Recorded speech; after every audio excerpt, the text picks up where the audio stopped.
I'm thinking about my story from last month about Shlomo Mansour, who was the oldest hostage currently being held in Gaza. As a young child, survived the bloody Iraqi Farhud. He went on to live another 70 years in the kibbutz. Then at age 85, was grabbed in his pajamas and violently shoved to his car and driven into Gaza on October 7th.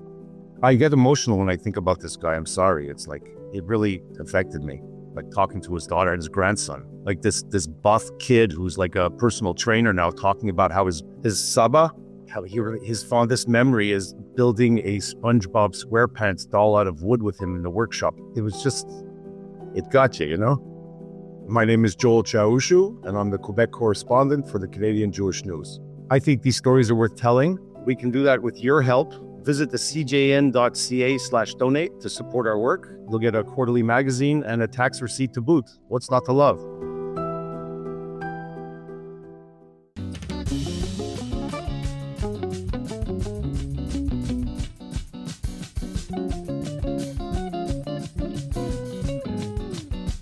And my father's father had a mill, but he lost the mill in Perila when the pogrom started and the Cossacks came, and that's when he started. That's the voice of author Sheila Baslaw from nearly 25 years ago, giving her family's oral history to the Ottawa Jewish Archives.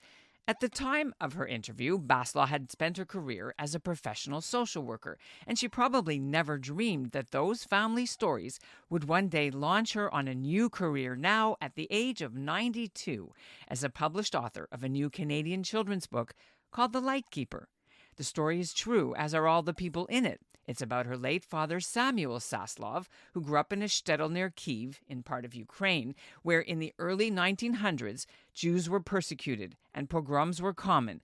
Yet at the same time, great technological wonders were happening when officials installed electric lighting in the shtetl, or, as her father Shmuel, as he was called in Yiddish, said, a miracle of lamps that light by themselves. Shmuel's father had lost his job. Food was scarce, and so at the age of 10, he tried to go out to work to help the family finances, which were bleak. Despite his young age, and in spite of his terrible fear of heights, Shmuel became the hero. He stepped up as the only person in the shtetl capable of climbing up the light poles to change the light bulbs when they burned out. The official launch for the book was a month ago, and although the book doesn't talk about the Jewish Festival of Light, which starts Wednesday, December 25th this year, it takes a more universal message for readers of all faiths, which is about bringing light to the community, about showing resilience, overcoming fear, and getting up the courage to try something new. All character traits that the author Sheila Baslaw surely inherited. I never had a negative feeling about that, and I'm feel very good about being my age. I think the message is never give up. I'm Ellen Besner, and this is what Jewish Canada sounds like for Wednesday, December 25th, 2024. Welcome to the CJN Daily, a podcast of the Canadian Jewish News and made possible in part by the generous support of the Ira Gluskin and Maxine Granovsky Gluskin Charitable Foundation.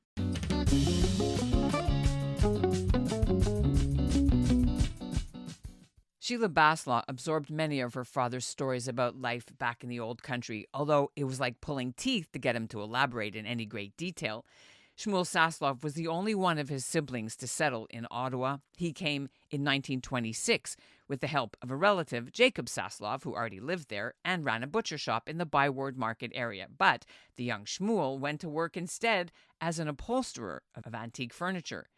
Saslove died nearly 40 years ago in 1986.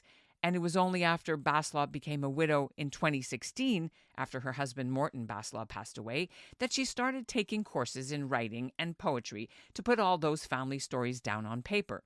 And that's when Karen Levine came into the picture.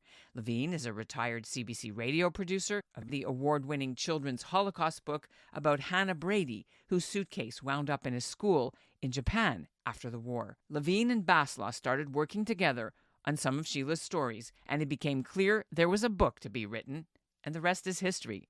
Sheila Baslaw and Karen Levine join me now. Welcome to the CJN Daily. Thank you. Thank you. It's good to meet both of you. I'll meet you again, Karen. We had you before on our show, but it's first time with Sheila Baslaw. Congratulations on the launch of your new book, which has just had its book launch a couple of weeks ago. I'm right, on October 27th? That's right. And one in Toronto as well, just last weekend.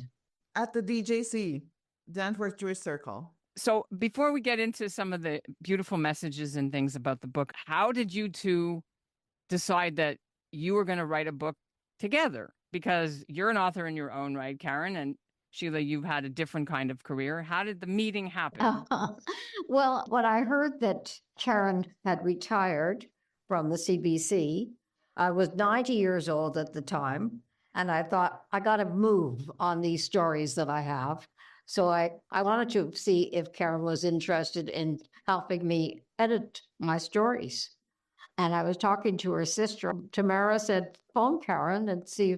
And so I did that. So I called her and I was absolutely blown away when she said yes. And then we started to work and you take over. And we worked on a whole bunch of stories because Sheila is writing away all the time, telling stories from her family's past and other stories about herself, which are also pretty cool. And it occurred to me after we worked for quite a while on these stories that one of them might have potential to be a book.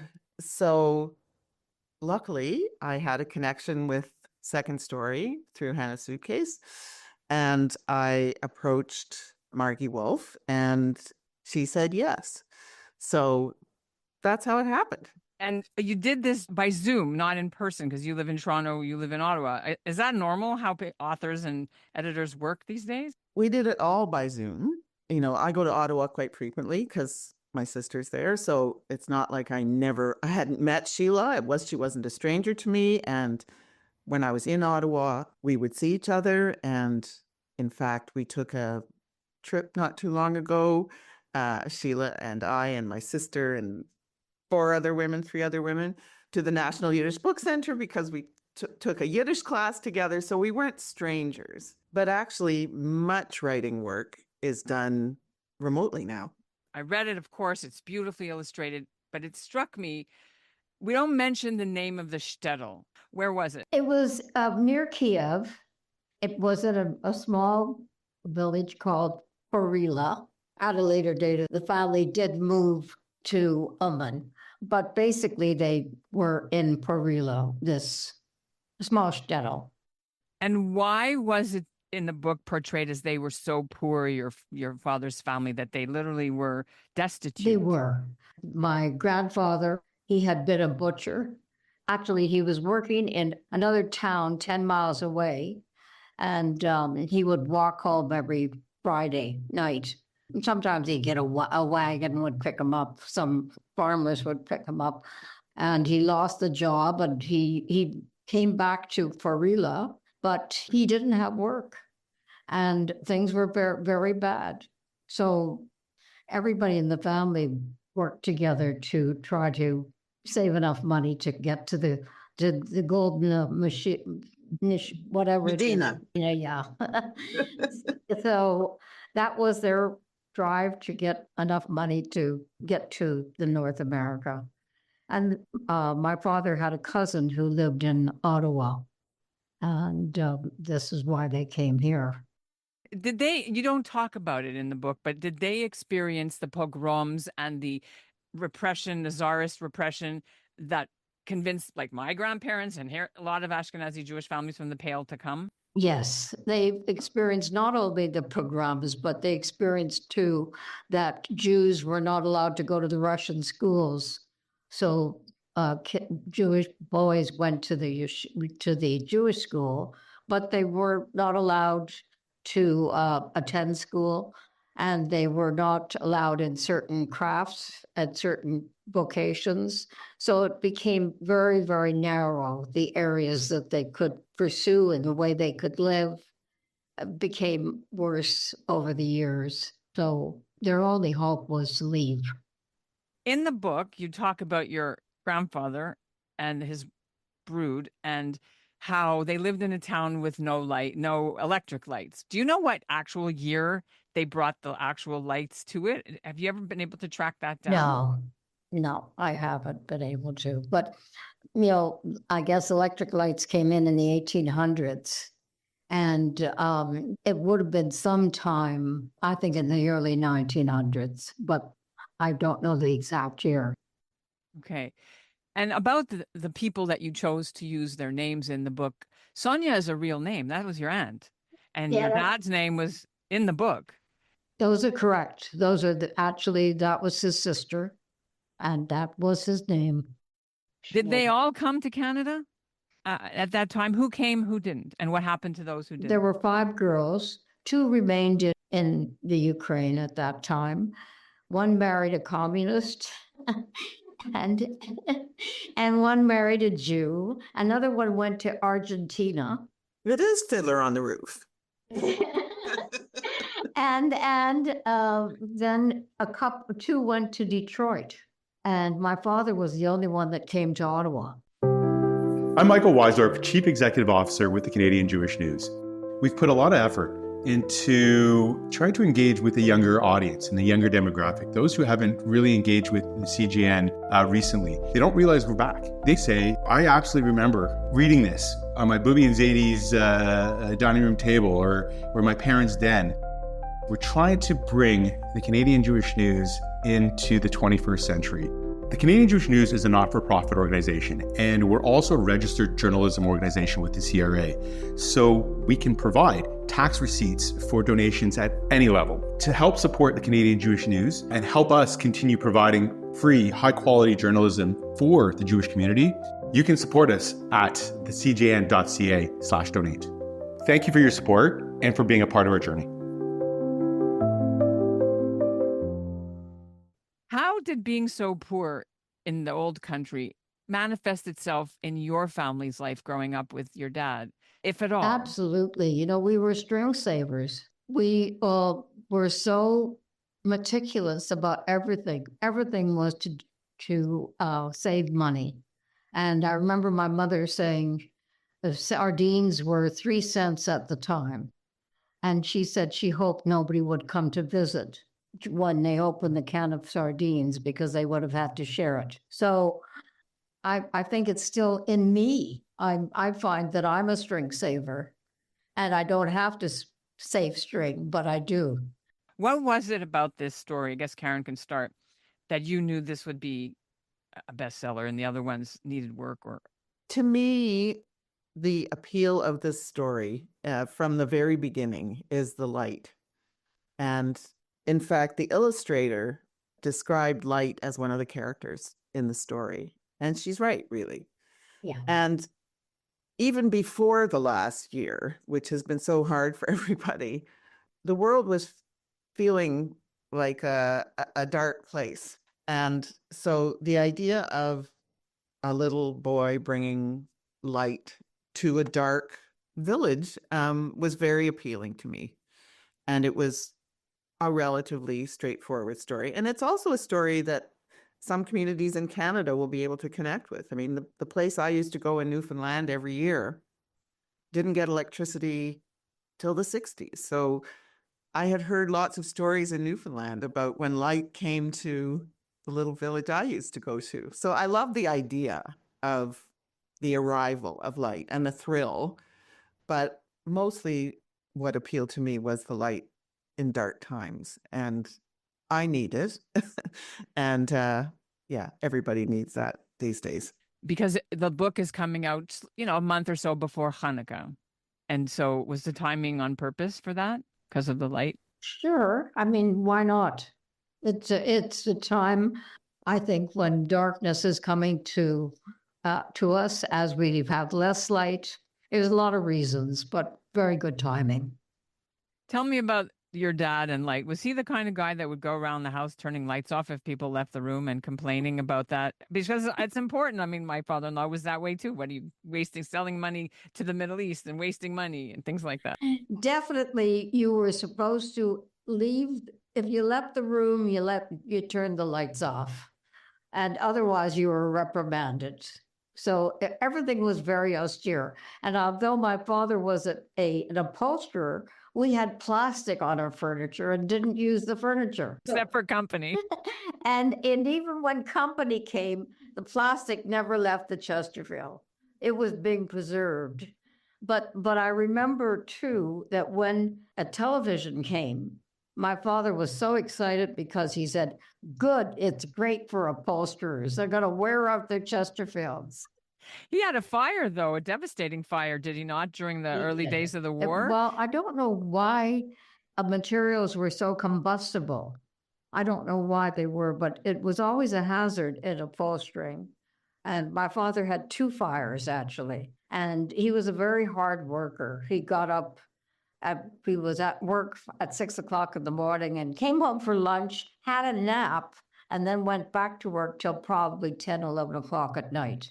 And he did extremely well financially. We ended up owning properties. And What do you think your dad would have made of the anti-Semitism that we see now since October 7th, even in Ottawa, where the students at the schools and there's protests in the streets against Jews? What do you think he would have thought about this? What he would have suggested? He wouldn't have been surprised, because I think he always felt that anti-Semitism never went away. And he certainly experienced it when he came to Ottawa. And they kept very much to the Jewish community and didn't trust other people, which they had learned that was the way to do things, because the only people they felt they could trust was family or other Jews. You said he had experience with anti-Semitism. Do you want to give me an example? I think it was just maybe fear and comfort of being with Jews. He did buy a Roman Catholic church at one point, and the diocese said that he could only buy the church if he didn't take the altar down, and there was a hut on the property where a priest lived, and the priest had to remain in this particular hut. And that's the way he bought this property. And he didn't take down the altar. He used that for all his materials he loaded them up with all his textiles. It was a perfect shelf. Now there's a book that's waiting to be written. Another one, honestly, right? My father bought a church and made upholstery out of it. Tell me about the reaction. How's the reaction been to your book now? I can't give you numbers on sales. We don't know that yet. We won't know that till the new year. But in the 2 launches we've had, it's been completely wonderful. In Ottawa, there were almost 300 people there, and that really is for sort of 6 to 9, 6 to 10. And it's a gentle story, and it's not got a big, heavy message. And so I think it has, along with the light, a sort of gentle, lovely appeal. And for people whose ancestors came from the shtetl, of course, it has another appeal. And Sheila actually researched when we were writing this book to find out if there were other books that told similar stories. And there aren't. Not stories that center on kids or from a kid's point of view in the shtetl. I had a very interesting experience. I mentioned at the launch that when I read this story to the children in school, I asked the teacher to pull down the blinds and turn off the lights. And I read it with a flashlight and only turn the lights on when electricity comes to the shtetl. And somebody got in touch with me and said she brought her 9-year-old twins into her walk-in closet, and she turned off the lights, gave them a flashlight, had a flashlight herself. And she said what was remarkable was the boys' reaction to not having lights, and a 10-year-old having to have a job and so on. So it was a very interesting way to do it. And as Karen said, when I was researching, I didn't find anything from a child's point of view. There are a lot of religious stories. There's a lot of holiday stories. But what I wondered about was, what was it like to be a child in the shtetl?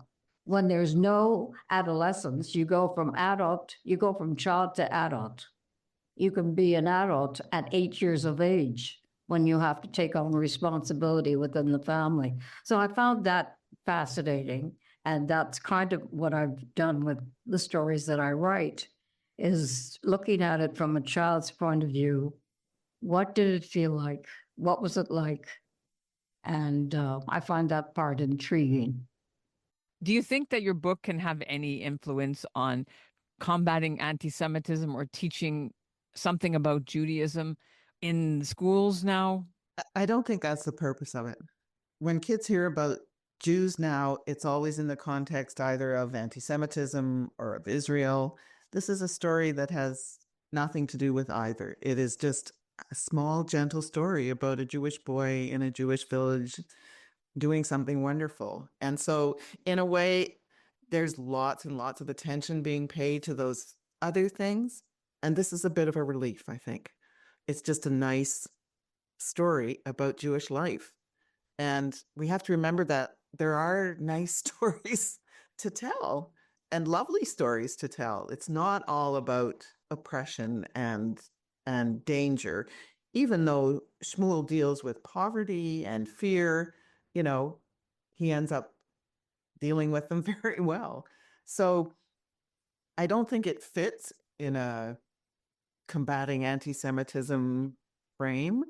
But one thing I forgot to mention is that it's a Heather's Pick book, which is great. Oh, I didn't know that. So it means that a book about a little Jewish boy doing something wonderful is sitting on the main desk at all the Indigos across the country, and that people will see it. And I think that in itself is terrific, not just because it will sell more books, but because people may be exposed to a lovely Jewish story. Is it going to be PJ Library too? That would be lovely. What's interesting is I've had a kindergarten teacher ask me to come and read, and I've had the mayor, Jackie Holtzman, who was the mayor in Ottawa, also ask me to come and read at her seniors' residence. And in between, I've been asked to read in Canada at a public school, grade 2 level. So it's interesting how it has some interest for various groups for different reasons. But I think, as Karen says, it's a very happy kind of good feeling story at a time when things are not easy in the world. And we all need that. A little birdie told me that people have asked you for interviews and are making a lot about your age and that you're kind of annoyed about that. No, I'm not. As opposed to focusing on the book, but saying, oh, she's 92. She works out with weights. That's the story. Well, right? I'm not annoyed at all. Actually, Okay. I was very grateful. And I don't know. I just feel so lucky that it happened at 92. And secondly, that things can happen when you're 92. I had a new aortic valve just 3 months ago. And still, one can keep going when you're 92 and still have physical things that are happening to you, but it's possible to keep on going. I think that's what appeals to people more than anything. 92 doesn't rule out things. That's another kind of light, in my view. Truly. And All right. it's a great part of the story. It is a great part of the story. I'm already waiting for like the second book, the sequel to what happens when they finish this, because I'm very, very engaged and captivated already by the family story. So, you know, there could be season 2. People want to know more about this boy and his family.